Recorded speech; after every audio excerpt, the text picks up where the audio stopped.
Alright guys, welcome to the video today. Today I'm going to be going over the 12 things that you should never do to any vehicle, in specific today, trucks. I've created a list, again, of 12 items that if you have done these things to your trucks, you're probably getting clowned at truck shows, meets, or pretty much just anywhere you go. And in this list, you don't even have to be a truck or car enthusiast to understand what is wrong with these upgrades, because quite frankly, it's pretty obvious. Alright, so let's go and get straight into it. As of number one, the number one worst thing you can do to any truck is add freaking bushwhackers to it. You are ruining the whole entire look of your truck. You are going to ruin the paint. Even though you think you're protecting it from rocks, mud, not hitting your paint and scratching it, you are going to ruin it because you will be adding a line right here all the way around your fenders that is going to look like crap and require you to have a whole fresh new paint job versus some rock chips. Just takes a little bit of painting and blending. Well, and a lot of people are going to say, well, I have to because of legal reasons. No, just get you some mud flaps, looks 10 times better, and in most states, you're gonna be good. Number two, worst thing you can do to any vehicle, freaking light bars. Now, there's a few different scenarios where they might look okay. As far as inside of bumpers, like if I filled this gap up right here with one, that's all right. But one, maybe two light bars is okay. But all you people that are mounting them on top of the cab, quit it. It doesn't look good. Do not try to be a Jeep, because we all know you ain't using your truck for off-road anyways. Nobody needs that bright a light. Go ahead and pick you up some $20 bulbs from Amazon, and you will be plenty bright and blinding people. And if you do have light bars, I already know that you are blinding absolutely everybody at nighttime. Chances are, honestly, your headlights are already bright enough. People are flashing you, and I already know you turn every one of your light bars on, and you show them what the sun looks like. And scenario number two, where you should never use light bars on your truck, is for rock lights. Now, they may be very bright. In theory, they may work just fine. But once you get them on your truck, you're going to realize they are way too bright, and you're going to have hot spots on the ground, meaning there's way too much light here and not enough light over here. So just get you some nice, decent rock lights from czmods.com. Use code It'sJustHolden if you want some good rock lights that are going to not leave a whole bunch of hot spots, meaning really bright light, all underneath your truck, and actually just create more shadows than there was to begin with. Number three, worst thing you can do to any freaking truck, spacers. I mean, I can't say it enough. Now you're like, how do you achieve this width without spacers, Holden? I have spacers, but there are a lot of things wrong with them, and the specific look that you shouldn't do is stocks with spacers. I already know you want 10 wides, you want 12 wides, you're trying to give it that look, but everybody knows you can't afford it. And there's nothing wrong with that. Just own up to having stocks, save your money, don't buy spacers, and go buy the wheels you actually want.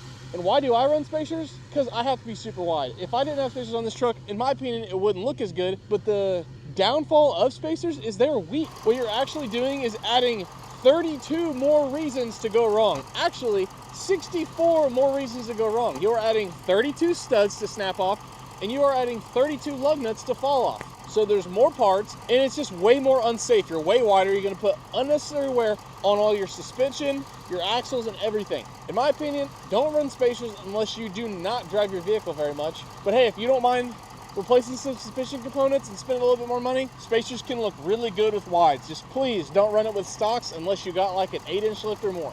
All right, accessory number four, you should never ever add to any truck, chicken lights. And if you don't know what chicken lights are, they're basically the lights that go all the way down the side of semi-trucks. And yeah, they look good on semi-trucks, but your 2006 F-250 with 250,000 miles on it is not a semi-truck, and we all know you ain't towing anything with it. And one of the biggest things I mean with when I say chicken lights is the valence lights that people put all the way across their front valence.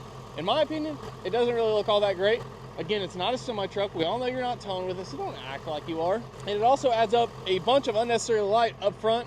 So if your rock lights ain't all that bright, it just doesn't really make a whole lot of sense to have all that lighting up there. Plus, I'm telling you right now, I've seen people put those clearance lights all around the valence, all the way down the side of their trucks, and even all the way across the back. If you want to add a few here and there, sure. If you have a dually, you want to have these little fenders right here. I've seen people put them on the beds. That's not too bad, but really the one clearance light you need is cab lights. And if your truck's an F-150, do not add cab lights. Not that it looks bad, we just know you're trying to be a diesel. All right, so the first four, pretty controversial, but I think number five is actually, a lot of people are gonna agree with me. Rhino lining. Now, Rhino lining was made to put in your bed to protect it. Why do people cover their whole entire trucks in it or put it from this body line down? I understand in theory, people, same thing with the bushwhackers. They don't want rock chips or mud all over their paint that's gonna scratch it and ruin it. But Rhino lining does not look like paint. If you ever want it to go away, or if you sell it and a new owner wants it to go away, that Rhino lining is hardly gonna come off. You're either just gonna have to Rhino line over it, sand out as much as you can, body filler and do a whole bunch of body work to it to fix it. And if you're leaving that to a new owner, good luck selling it, because I can almost guarantee you nobody's gonna buy a truck with Rhino liner here down, and definitely not if the whole truck is Rhino lined, unless they're just using it to beat on.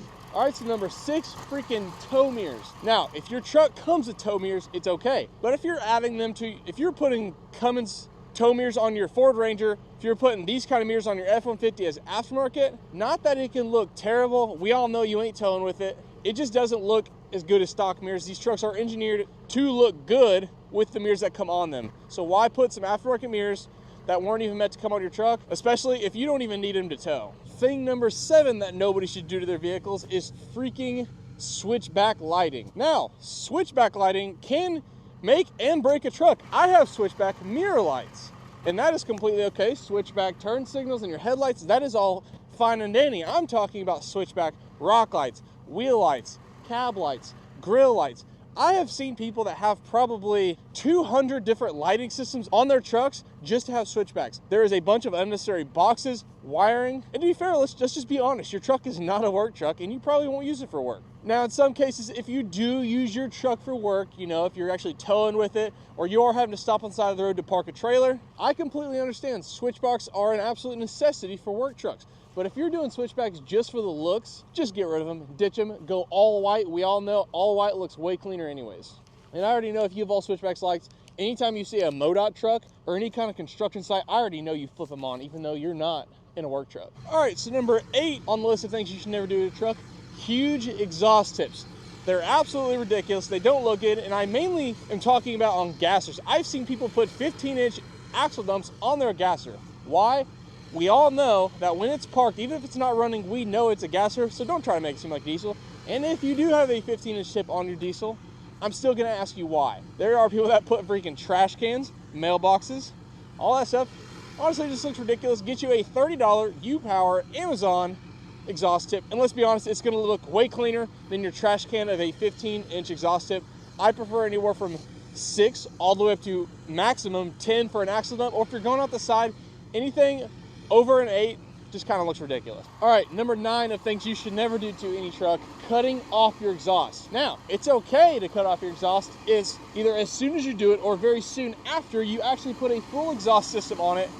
And please include a muffler unless you have a diesel. If you're one of those guys that have a gasser with a cut off exhaust at a show that just comes in and just freaking stomps on it and revs it, you're probably the reason everybody's getting kicked out. You're the reason everybody's calling because your truck is so loud. And while you think everybody likes it, everybody's laughing because they like it, they're laughing at you, bro. Number 10 of things nobody should ever do to any truck, headache racks and roll bars. Now, headache racks look 10 times better on flatbeds than no headache rack with a flatbed. But if you've got a truck like this and you have a headache rack, I don't care if you've got speakers in it. I don't care if it's your smokestacks, which is probably one of the most ridiculous things I've ever seen. Headache racks just don't look that good. In my opinion, obviously this is all opinion. They don't look that good in my opinion. And roll bars, we all know you're not off-roading your truck, so you don't need no roll bar. You don't need that structural integrity of it because we know that your truck doesn't even go off the pavement. And the last thing about headache racks, they're actually made so stuff doesn't go flying through your back glass. If you have a headache rack, I can almost guarantee you ain't never hardly hauling anything in your bed. And if you do haul something in your bed, then honestly, I don't really blame you. But if you have a roll bar, you are ruining your truck. You can't even use the bed at all because the roll bar takes up the whole entire bed.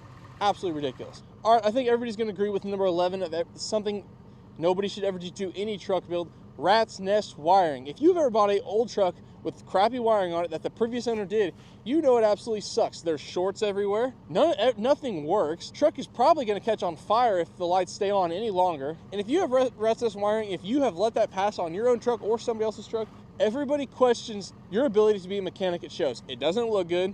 And again, it's extremely risky to have rat's nest wiring because you will never be able to chase down wires. And having a big old bundle of wire, if anything gets hot, that means everything in the bundle gets hot. And heat, kind of corresponds with fires in your truck burning down. Having a whole bunch of rock lights, switchback lighting, clearance lights, auto steps, all this stuff. There are 50 million different aftermarkets you can get for a vehicle that is going to make you add wiring. Having 50 million different wires underneath your truck is not going to be worth it in the end. Again, it looks like crap, and it's pretty risky, and it's hard to fix anything if anything breaks down because you don't even know which wire you're tracing back. organize your wires, loom them up, zip tie them up nicely, make sure they're all hidden, because at a show, that's what people look for. All right, so number 12 on the list of things people should never do to their trucks, probably gonna be pretty controversial. No squatted trucks, no lower trucks. You are ruining your truck. When you lower them, you're never gonna be able to haul a trailer. I don't care. You could do some crazy riser hitch, but there's absolutely zero weight quality in that. And not to mention, lowering or squatting your vehicle is actually ruining the structural integrity of your suspension. Again, squatting, most people lift them in the front. 9 times out of 10, it's done super cheap, and the angles are just absolutely terrible. Again, ruining your suspension.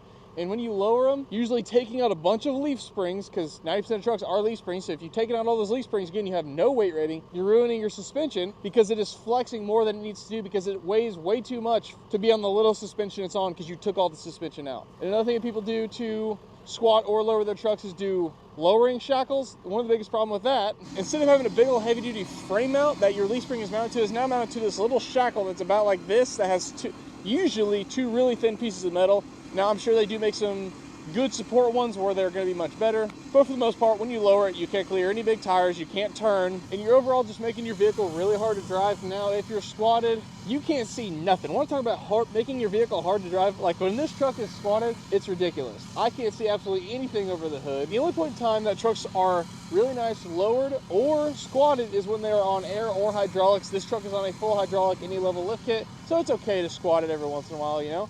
But again, it is absolutely ridiculous. You can't see nothing. They're very hard to drive. So if your suspension is static, meaning you can't move it, and you have a build like that, lower trucks aren't as bad, but squatted trucks, you are a danger to society and on the road. All right, you guys, this video is honestly mainly a joke. I hope none of you guys took it too big to heart. I'm sure a lot of people already scrolled away after I listed something that they've actually done to their truck. No hard feelings there. If you do anything like that, hey, we all started somewhere. We all started to build somewhere. I used to do rat's nest wiring. I squat my truck every now and then. You know, I mean, it is what it is. Everybody has a different taste. Everybody has different opinions. All of these things are obviously based off my opinion and what I think is either a danger to society or a danger to your truck. Again, if your truck wants to burn down because of terrible wiring. If your opinion differs from mine on anything in this video, go and comment down below. Let me know what you think. Let me know what you have done to your truck that was in this video, or let me know what else you think should never ever be done to a truck build, and maybe it'll be featured in a part 2 of one of these videos. So if you liked the content that I put out, go check out all my other videos. Comment, subscribe, turn your post notifications on. I appreciate you for watching. I'm out.